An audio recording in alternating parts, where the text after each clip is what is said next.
It's been one heck of a regular season, but unfortunately, all good things must come to an end as we reach the final tournament before the playoffs. The Countdown Cup is where playoff hopes will either manifest into something more or die out in a miserable fire. There's much to gain and lots to lose. Let's see how things go as we head into the Countdown Cup's first week. Before we can discuss the games, it's important to note that hero pools will be in effect for this entire tournament. Through random selection, Echo, Ashe, Sigma, and Lucio are all banned. It goes without saying that these bans mostly affect what you'll see in the West. No Lucio means less Rush, no Sigma means less double shield, no Echo and Ashe means Tracer and/or Sombra will be at the top of the most valuable hero picks at the DPS position. All of it points to the kind of meta the East has already been running for the last couple of weeks. Wrecking Ball Winston Dive with Tracer, Sombra, Ana, Brig, and/or Zen is going to be even more powerful. It's already arguably the strongest comp in the game. The bans in effect basically give NA little choice unless they discover something else that works in scrims.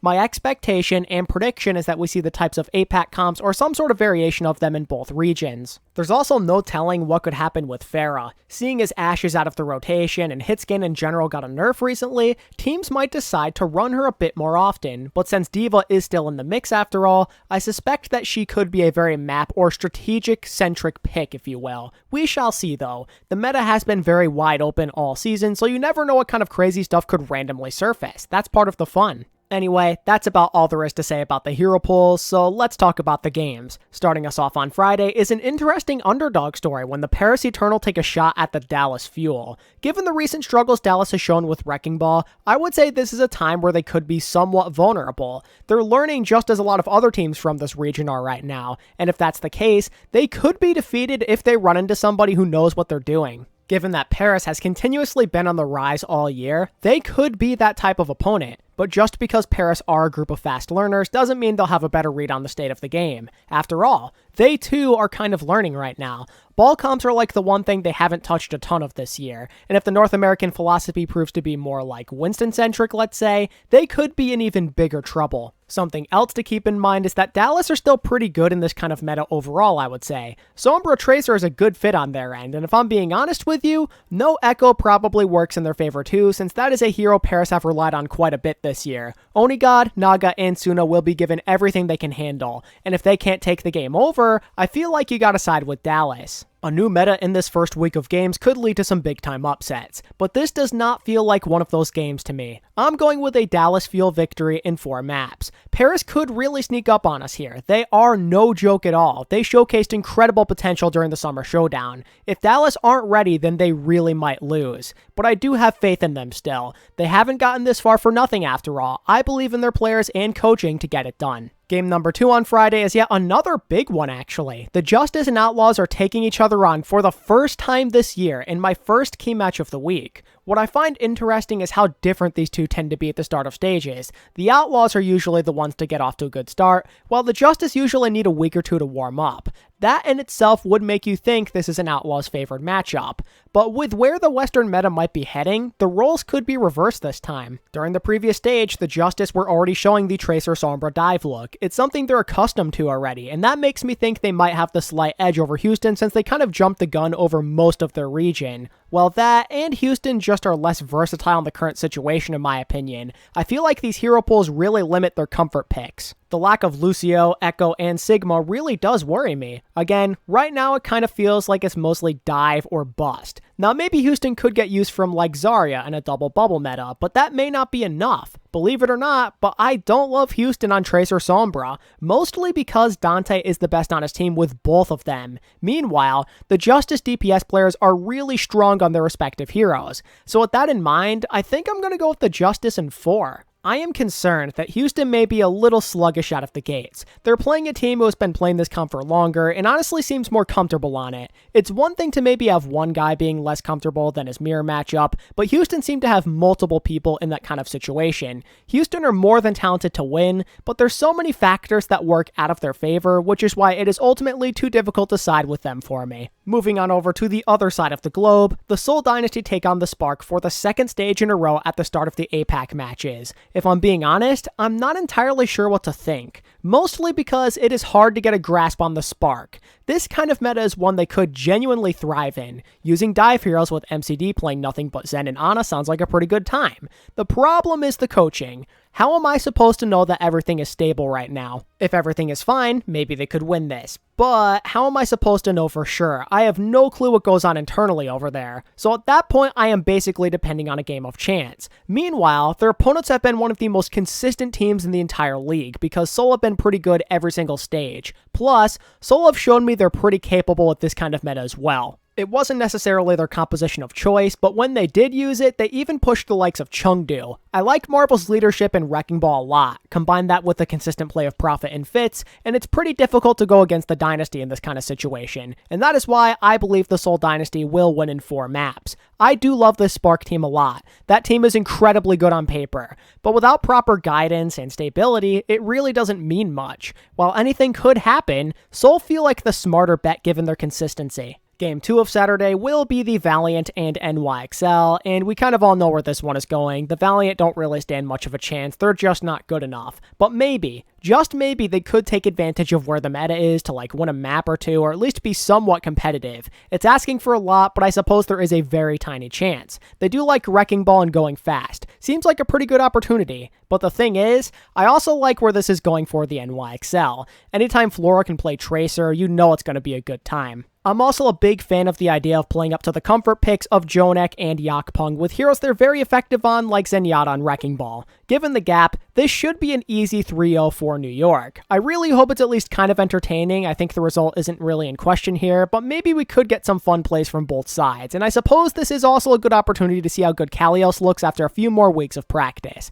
Besides that though, there isn't a lot to look forward to. Closing out day 1 in the East is meeting number 3 between the Shanghai Dragons and Philly Fusion. It's sad to think that I'm not even excited about it this time around. It used to be the one I looked forward to the most back in May. Now it's nothing more than a way to pray for Philly. That's what it has become, because if we're being honest, the Dragons were miles ahead of them in the Summer Showdown, as seen by their previous meeting and by how much further the Dragons advanced in the tournament. Anyone who's been watching my videos as of late knows my stance on the Dragons currently. Not only are they the best team in the league, but they're the best at this particular meta. Sure, they can't play Echo now, but who really cares? They're still way more fundamentally sound. What can Philly really do against a top Sombra player when they themselves don't even know who they want to play on that role half the time? The Fusion have been so down bad in the dumps lately, and I don't really know why anyone would expect them to change like big time all of a sudden and be way better than what they were showing us before, especially when an opponent like this won't even give them a chance.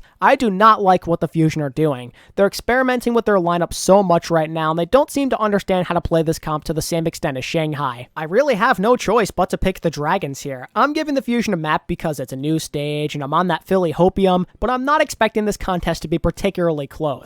Trust me, I want this to be good. As a Carpe and Alarm stan, I would like nothing more than to see the Fusion succeed. But right now, things are kind of complicated. If you can't bring your A game against the Dragons, it's a GG. Next on the schedule is a rematch I'm very much looking forward to. The Boston Uprising take on the Paris Eternal in a game that could give us major playoff seeding implications, and for that, I'm making this a key match. You see, both teams currently have 6 league points apiece. Winning this game is very important. Seeing as these teams definitely need to focus on their most winnable matchups of the week, it's within reason to believe these two will prepare for each other quite a bit. And honestly, at this point, I consider these two somewhat close. They had a close match the last time, and it definitely could happen again. However, given their recent progress, Paris feel like they come out a bit ahead. They've progressed a ton since that 5-map thriller. Their consistency and overall ceiling has skyrocketed. While Boston has also shown improvement at the same time, Paris have just done so in a more impressive fashion, I feel. No offense to Boston here, but right now I see Paris as a better team. When it's all said and done, I do believe the Paris Eternal will win a closely contested series in 5 maps. I believe this will be a good game for 2 reasons. For one, Boston really isn't all that behind Paris. And 2, it's a new meta, so there's a good chance chaos does ensue depending on what the two sides play. All it takes is a decent understanding or maybe a big performance from a few of their playmakers, and Boston could be the winners. Right now, I trust in Paris to get it done, though. They've been playing so well, and their coaching is more than capable of keeping those guys on the right track. On to the next one, where the Atlanta Reign meet the Gladiators in my 3rd key match of the week. This is a big one. From what we witnessed just a few weeks ago, these two are on pretty even ground. So from the entertainment perspective, we could be getting a real banger. Not only that, but you have to think about the playoff implications again. Both teams have a tough week ahead of them, so getting at least one win is crucial to keep up in the race. As it currently stands, the two sides find themselves at 8 league points apiece. Given that the Reign are 1 win behind, the Gladiators technically have the tiebreaker. Since they don't have the leverage, I can't even begin to stress how important this is for the Reign. They need this. 1 win is all it takes to potentially go from 6th to 4th place this weekend, and technically, they could climb even higher depending on how some of the other games go. So what happens when these two North American juggernauts clash? Well, this is a game I find very interesting to think about, and I say that because I have no idea how the Reign will perform. Their bread and butter as of late has been the Rush and Double Shield. With both of these compositions being less viable, Atlanta will have to depend on their dive, and if I'm being honest, I don't know if that could be a problem here or not. The Reign could try and make the Orisa Diva work, but that will definitely be something that can only be utilized on certain maps. I kind of see this as a slightly Gladiators favored matchup. The tank compositions more so benefit Space, Muse, and the Gladiators than it does for the Reign. Gator's two biggest comfort picks may not be as viable, which could really be problematic when considering how much the Reign have relied on his stability and playmaking. Something else to think about is Brig. With how strong she is, that means Skewed could see even more playtime, and with how dangerous he is on that character, that could be scary to deal with on a more consistent basis. The Reign have shown me they can adapt though, so it really could go either way. But again, I really do think these hero bands are more Gladiators favored, so I'm going to roll with them in a 3-2 end result. The Glads have caught up to the competition in recent weeks. They aren't the same pretenders we saw at the beginning of this year. Their confidence is growing, and a meta that's more in their wheelhouse could be just what they need to capitalize on this newfound strength. Finishing Saturday is yet another intriguing pairing. The Dallas Fuel play the San Francisco Shock in their 3rd match of the year, and boy have things changed a lot since their previous meeting. They felt way more evenly matched in the Summer Showdown than they do right now, because let me tell ya, the Shock do not possess that same organization we're used to. They're in the process of figuring stuff out. Luckily for them, the Fuel are a little bit flustered by the comps they're facing in APAC right now, so if the Shock can look good on the Wrecking Ball stuff, an upset could be in order. Do I think they'll be organized enough in this new meta though? Do I have confidence in them? Well, not a lot. They're the Shock, so anything is possible, but these potential meta compositions don't seem all that great for them. Wrecking Ball has never really been in their comfort zone to begin with in years past. If they utilize the Winston instead, they're running into Fearless, who will gladly take that mirror match all day when considering his team is in a way better state. Not to mention that the Shock don't seem like a top-notch Sombra team. Now I could be wrong there, but from what I can remember, none of their DPS are crazy on her, and if you're going up against Doha, decent play will not be enough to keep up. I'm liking the Fuel in a 3-1 win right now. I kind of lack faith in general when looking towards the Shock. Their level of play has been so unsatisfying as of late, and they're running into a Fuel team who are eagerly seeking improvement before the start of the playoffs. This meta should play fast, and the Fuel like fast. They'll be the more decisive team as they claim yet another victory. That's all for Saturday. Starting off Sunday is none other than the Seoul Dynasty versus the LA Valiant. You know the drill. The goal is for the Valiant to show some fight. If they're gonna lose, they might as well go out swinging. If they could maybe replicate the unpredictable play of like the Hunters, let's say, maybe they could make the Dynasty sweat on like Control, let's say, or some other map. But that's about all they could do given the real team diff they're dealing with here. It's gotta be a 3-0 in favor of Seoul. No question about it. They gotta keep their slight lead in the standings, so they're not going to show any mercy. Moving on, we've got a battle between the Shanghai Dragons and NYXL. And again, I must reiterate how favored Shanghai will be against pretty much every opponent in their region this qualifier. If the meta sees little changes, they will continue to dominate the opposition. New York are a young team who can only get better from here on out now that Kalios has joined the squad, but this seems like a little much. New York has had nothing but trouble with the Dragons this year, and I fully expect that trend to continue. Shanghai just have to keep doing what they have been, essentially. If it ain't broke, don't fix it. This should be a 3-0 in favor of the Dragons. Maybe aside from like Jonek on Zenyatta, Shanghai holds pretty much every card. It's their game to lose. They are easily favored in any sort of mirror match. They're the kings of this region, plain and simple. It'll take more than someone who is just okay to take them down. Finishing up APAC for the week is a showdown and key match between the Fusion and Spark. Again, playoff implications could very well be on the line here. These two currently have the same record, point total, and map differential. They are basically dead even for third place in the conference. The likelihood of them passing the Hunters and Dynasty for second is unlikely, but technically it still is in the realm of possibilities if they have a good qualifier, then do some damage in this final tournament. This could be a close contest. It's safe to say that neither team is in a great state. Philly have been in a slump for months, and the Spark keep changing coaches. I'm in this weird place where I can't really trust either side. I wasn't happy with how either team performed in the previous qualifier. It's basically a coin toss. However, the Spark at least showed a little bit of competence on the current metacomps, unlike Philly who got clapped multiple times. But honestly, I kind of feel like the Fusion could have done better with what we saw. It all started with letting that reverse sweep happen against Chengdu. That was their undoing in my opinion. It ruined any sort of confidence they had. Now that they've had a few extra weeks to reset their mental, I suspect they'll play better than what they showed us in their most recent games. How much better is of course up for debate. This kind of slump can't last forever though. I refuse to believe it. Even if they're not a threat come playoff time, I find it very difficult to believe they can't do any better than 1-3 in a stage. The Spark are more around their skill level, so they've got a legitimate shot here at starting off on the right foot. And this might prove to be a huge mistake, I will admit that, but my gut is telling me to go with Philly. There's no exact reason behind it. I kind of just feel like, again, this slump is not going to last forever. If they can get their Sombra situation situated, they will win. It's a shot in the dark, but I say the Philly Fusion win the set 3-2 and finally get back on the right track. I just feel like the Fusion have to play better at some point during this tournament. I don't know when, but it's gotta happen. The Spark very well on paper could have a better grasp on the meta, but the Fusion have shown they're also capable, so I'm going to believe in them this last time. As we head back into North America, the action begins with the Atlanta Reign squaring off with the Houston Outlaws. Because of the playoff race and the fact that these are two solid teams, this simply has to be another key match. With a little luck this week, the Reign could overtake Houston in the standings or be closer to passing them at the very least. On the flip side, Houston can cement themselves in the top 3 with a few good more showings. This is a huge game. If you ask me, there's no clear-cut favored team. Neither one of them benefit from the hero pools. This is a tough one, but I do see ways in which both sides could come out on top. In my opinion, Atlanta's key to success lies within their tank line. Django and Piggy may not be as effective on dive, but they're still a formidable duo with just as much synergy as Gator and Hawk. The key for the Atlanta tanks here is to play faster than them and to not let Piggy get away with playing Zarya. Force him off of it, don't try and match him. You will have a real chance of winning this game if you force him off of the Zarya. Atlanta looked okay with Gator on Winston, and he might be able to give more value on ball than like Jonggu or maybe even Dreamer. The Atlanta tanks asserting themselves is the key here, because you know for a fact that the other players on this Reign team are going to show up, since their roles got impacted a lot less. On the other side of it, I'm looking at the Houston DPS as well as how they can handle playing more Brigitte. We know for a fact that Dante can be a real menace in this meta. He could give his team a real edge on Sombra, as I personally think he's got a clear advantage over Pelican.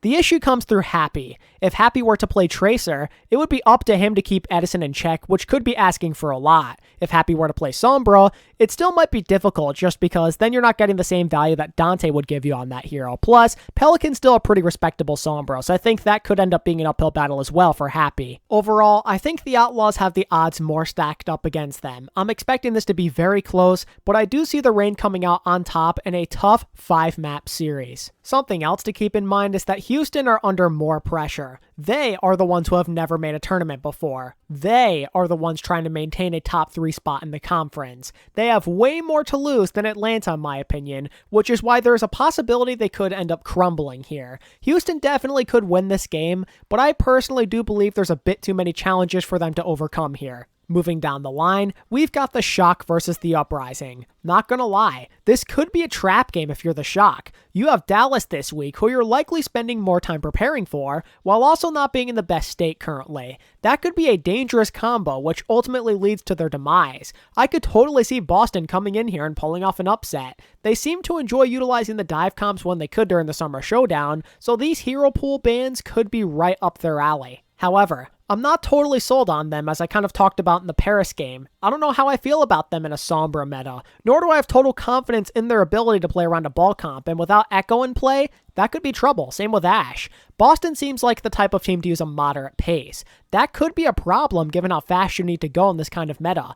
Ball and Winston dive kind of needs really good pacing. So in regards to hero bans, Boston could be fighting an uphill battle. I do not have a ton of faith in the Shock to play this comp at a super high level either, but the thing about San Francisco is they're at least good at learning fast. Their decision making is what allowed them to win back-to-back titles. As a veteran team with veteran coaching, this is something they could end up exploiting. Their decisiveness alone might be enough to get them this win. Not only that, but usually the Shock do beat the middle of the pack or worse teams. It's the top teams they can't get a read on. So, with that trend in mind, I am picking the Shock to win in 4. Behind Glister Tracer and the Shock's tank play, I believe they'll have just enough to top Boston in a series that may be closer than the score implies. The Shock have been a letdown at times this year, but they still have been somewhat consistent, which is something that Boston doesn't totally have down yet. The Shock get a much-needed win to stay in the top 3 of their conference. And lastly, we've got the LA Gladiators versus the Washington Justice in a high-stakes rematch. And yes, this too will be a key match of the week. And yes, this too could be a very important indicator towards what happens at the top of the Western Conference standings.